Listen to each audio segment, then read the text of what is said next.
Today we will be finishing our topiary rabbit by shading and decorating. Our main two elements of art today are value and form. So we're going to talk about value a little bit and how that will create form. You can do this if you need to practice, but just watch this for right now. But on the next clean page, you can write value and then practice your pressure shading from dark to light. So you can see that if I push hard, it'll be dark and I can gradually make it lighter. We're going to use that skill today as we create our topiary's shadows. So if I had a bush, I want to think about where my light's coming from. So if my light is coming from the top left, my shadow would be on the bottom and right. So for shadows on the form, you go dark to light, creating a shadow on the actual bush itself. If we had a stem, we'd also have it go dark to light, which I'll show you in a minute on the real one. And on the bottom, on the ground, there would be a drop shadow. That one would just be one tone and not dark to light. So you can practice in your sketchbook first, or you can do it here with me on one of your real bushes. All right, so I'm going to show you the 3 ways we're going to shadow on normal bushes, and then we'll do it all together on your animal. So with the value, there's really 1, 2, 3 ways or 3 places to think about. The first way is on the bush. That's a 1, or the tree. What's the right side or the bottom part of each of these forms? The second one is on any stems we have. And the third one is on the ground, the drop shadow. Things that are on the actual form, so the tree and the stem, will have a light to dark value fade, like that. The drop shadow, kind of like how you see the shadow on the ground, will just be one value, so just be one kind of gray. So let's start with this one. And I'm gonna pretend like my sun is on the left-hand side of my entire paper. So my sun's over here in my mind. So I'm gonna find the opposite side of the sun, the right side, because my sun's on the left. And I'm gonna draw a line all down my right side.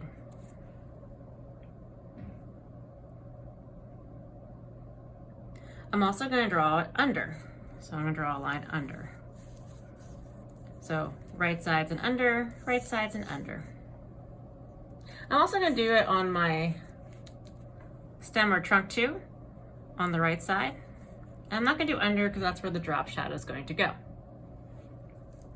So it's never going to be all the way around your tree, but or bush, it'll be on one side and underneath. So now that I have where my shadow's gonna go, I'm gonna go dark to light in sections.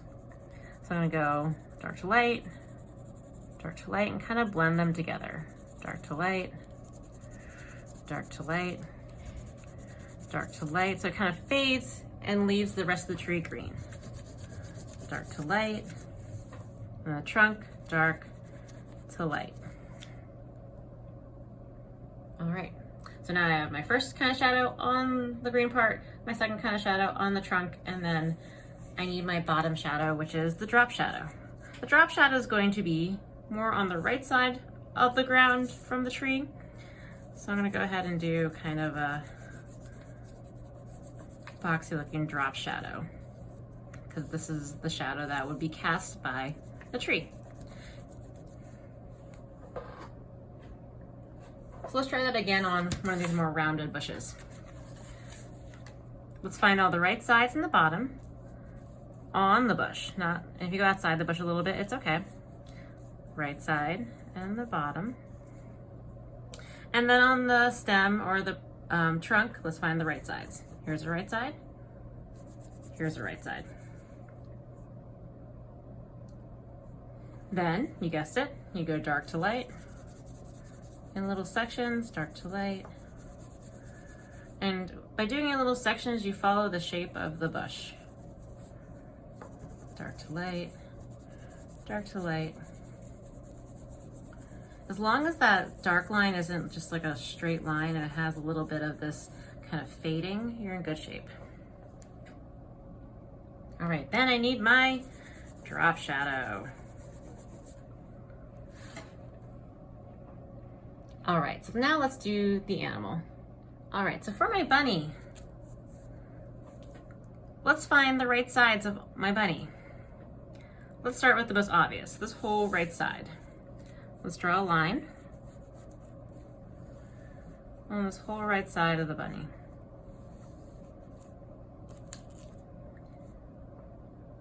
Let's also draw a line on the right side of his ear, the second ear. You can trace these kind of indented lines showing the curve. And because this foot's facing this way, we can trace that foot too. You can also do all the areas that are under. So that kind of is like the jaw right here. The whole lower area here. Once again, these parts that would be shown to my imaginary sun over here won't have any shadow on them. So my sun's shining, it shines over here, it shines on this part of the bunny. The next thing is to go dark to light. So go dark to light. And think of it like, once again, just making the dark line that you drew kind of fade away into the green. So it's not just a straight line.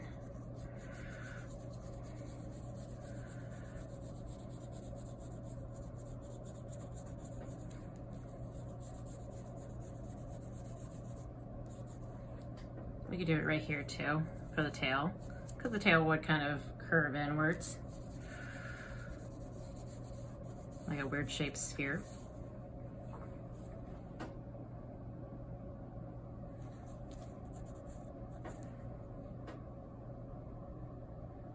Awesome.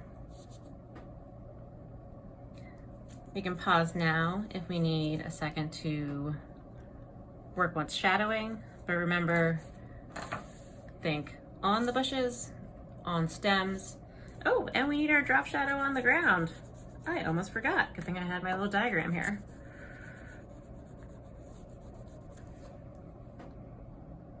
There we go.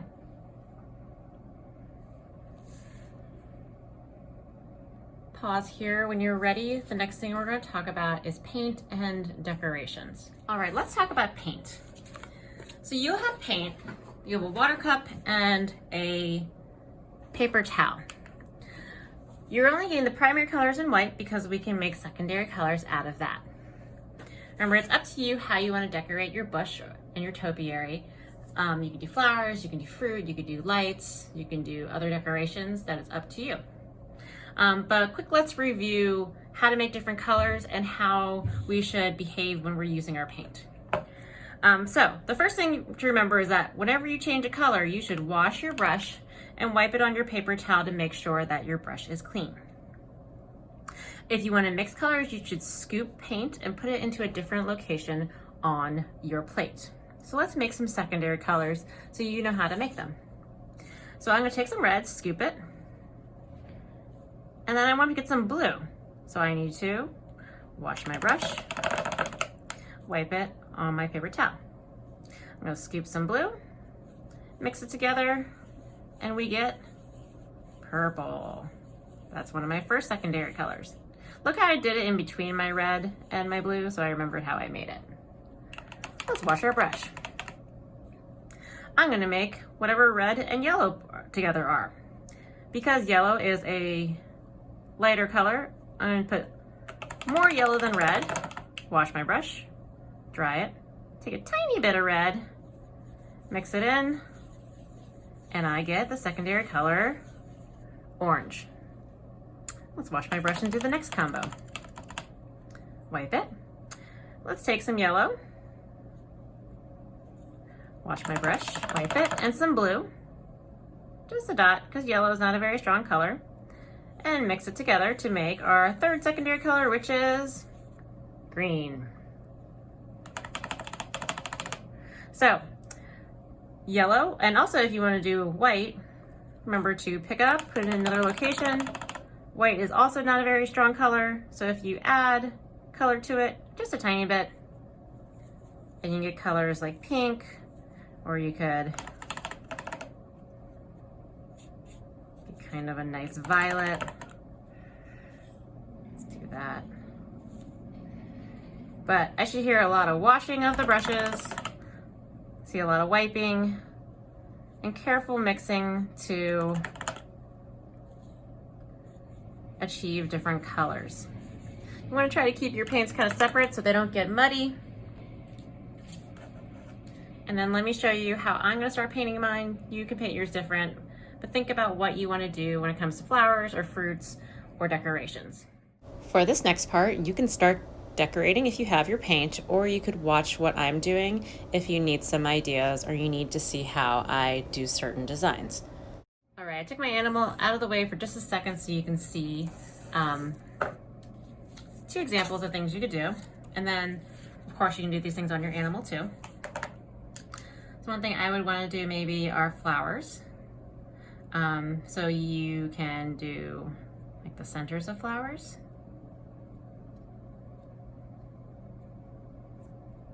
Wash my brush. And let's do purple flowers. Let's do light purple flowers.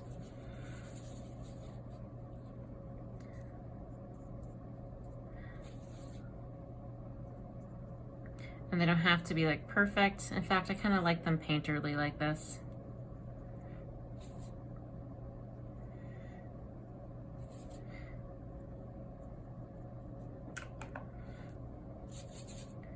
Let's say I want to make some of the bottom ones a little more blue. Or just blue in general.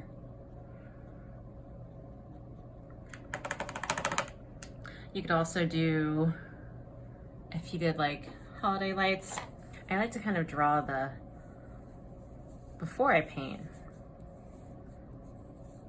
the wires in crayon, and then I go ahead and do my holiday lights.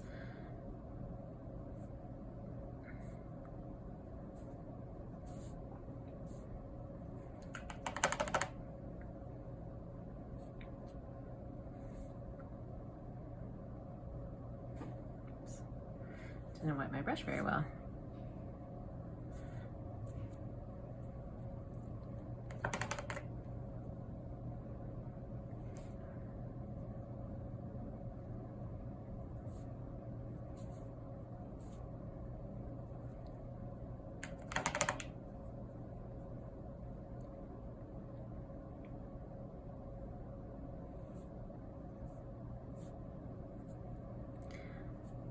So you want to think about what you're doing when you're creating. You can also add things to your ground. So let's say you want to do like roses or flowers, something. You can do small accents to your sky, but try not to add too much paint to it because you don't want it to go too crazy, too overwhelmed. You can also do stuff on your animals as well. But let's say I wanted to add like a little patch of roses or something. I could do that.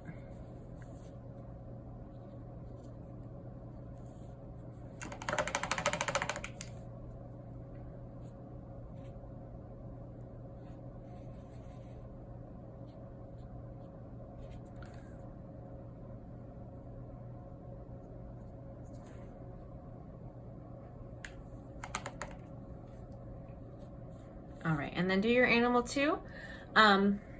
Pause now, and then I'll talk to you about cleanup. All right, pause here if you are still decorating. It's time to stop, look, and listen for just a moment. If you're watching this part, it is time to clean up. So this is what I need you to do.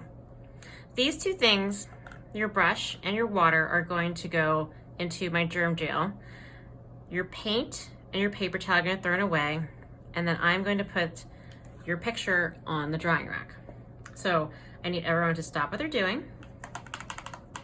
You're going to rinse your brush, wipe it off, and then I need to hear everyone's cups click closed.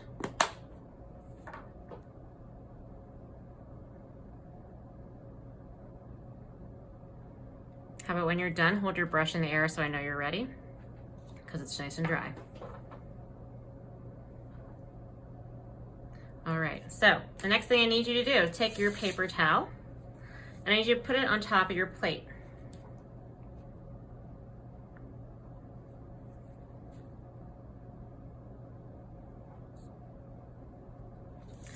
What you need to do is you will leave these two together and these two together.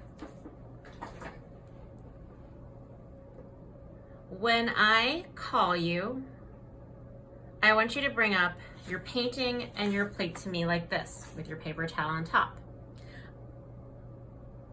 You will hand me your painting so I can put it on the drying rack as you throw away this plate, and then go back to your seat. Then at your seat, these two things should be in front of you. You can leave these things. Either I will have you come up by color to give them back to me, or I will pick them up. But the first thing we're gonna do is you will bring me everything paper. Your paper plate, and your paper towel.